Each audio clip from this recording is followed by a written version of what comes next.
अलगद ठेवायला लागतात. तसं हे बघा, हे आहे.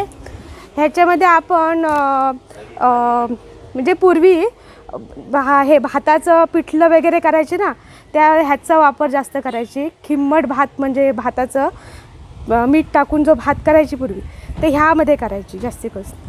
आता दही लावण्यासाठी जे आपण मातीचं भांडं यूज करतो, ज्यात दही चांगल्या प्रकारे बनतं, हे बघा हे आहे.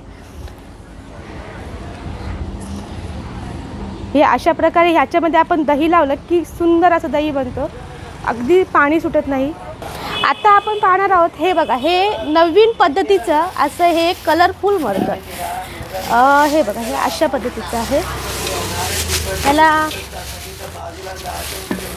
असं पाणी यासाठी पण नळ आहे आणि कसं डिझाईन काढलेलं आहे. दिसायला पण आपल्या किचनमध्ये एकदम सुंदर आहे. हां, कॉक पण आहे, म्हणजे नळ आहे बघा. हां, आणि हे बघा, हे त्यावरती ठेवायला झाकण तर बघा किती सुंदर आहे. झाकण एक नंबर आहे.